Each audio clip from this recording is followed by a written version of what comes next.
Jeepers. You see that mega live? You can see the fish by the weed clumps. They weren't chasing the frog. So immediately, by using that forward sonar, if they're not gonna lift off the bottom, put a jig on them and put it right in their face. Let's see if we can get another one, because there was multiple fish swimming there. That was a pretty cool fish because pulled up through a frog, and after a couple casts with the mega live, I could see the fish were following it, but they're sticking to the bottom. First thing I did, after 2 casts doing that, put the frog down, picked up my All Terrain Grassmaster jig. I'm using black and blue. I got that assault bug trailer on the back. The second I see those fish milling around on the bottom on mega live, just cast past there, and you can see they're aggressive. They see my jig, they come storming at it, nose down, and hammer it. Oh.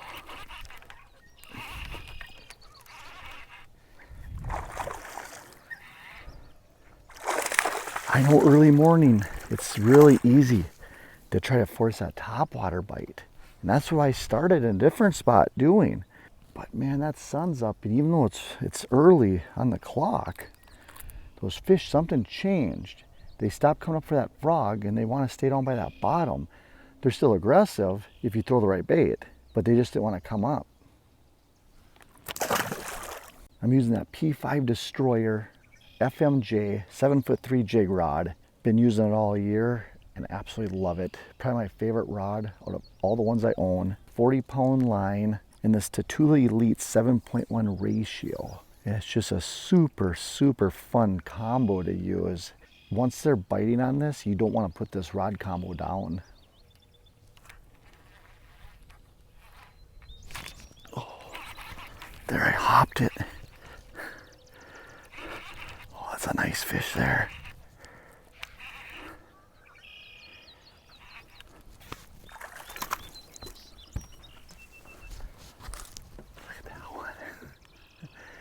Made the switch from that frog to that jig, and it is paying off big time.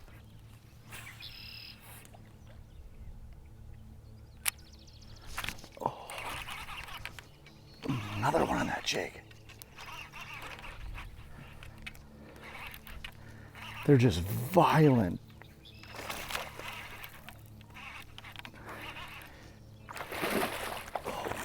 Oh, look at that one.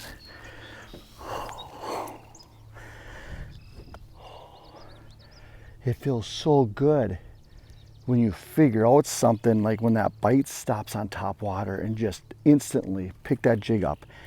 But a lot of that, it's that mega live. I saw those fish go from coming to the top to just staying right on the bottom. It took 2 casts to change to that jig, and look at the results. If you have the electronics, it's not just about seeing your bait every second it's in there. It's not about seeing the fish every second it's swimming around. Take every clue you can get and put it to your advantage. Take a quick peek at that jig. And that Grassmaster has that smooth head. It goes through the weeds so good.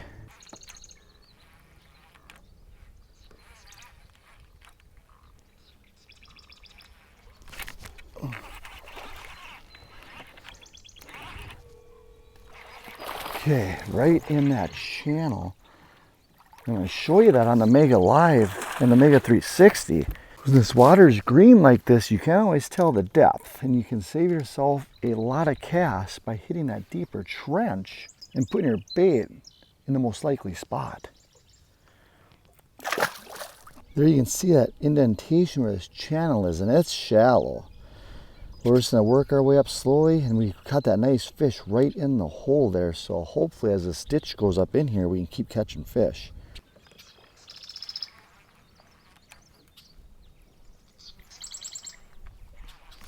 Oh, there, a nice fish hit that jig. And again, right in that channel. Oh, man, the size of the fish is nice. Quality fish. And it seems like if you get on that jig bite, more often than not, the size of the fish is really good. And it's showing itself again today. Dark, dark water, got carp spawning everywhere. When I was younger, there was a lot of days, if I saw carp loaded in our bays, I'd leave.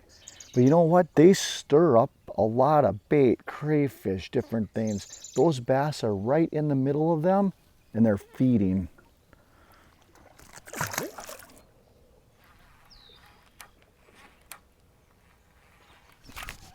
Oh, right on the side of the channel.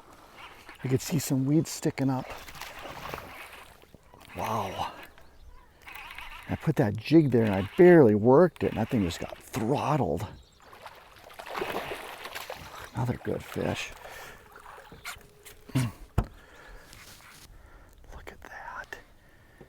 That Grassmaster is just absolutely smashing the fish. And my favorite part about it is there's weed clumps mixed in. I'm fishing shallow, but anywhere I fish, this bait comes through the weeds better than any other jig I've used. It saves you from having to rip it through everything. You know, sometimes ripping through weeds is good, but not constantly where you're wearing yourself out. This thing slides through there, the fish bite it. Highly recommend using it. I basically use green pumpkin, black and blue. 3/8, ½ ounce, covers almost everything. And I'd get some 1/4 ounce ones when you're really shallow like this, or if the fish are just not in that great of a mood, you have a slower presentation. If you like the content, if you learn anything, if you just enjoy it, please hit that subscribe button, the like button. If you got fishing buddies, share the videos. I really appreciate it. And as always, in the description below this video, I have links for all the different products I'm using. And if you use those links, it helps me out.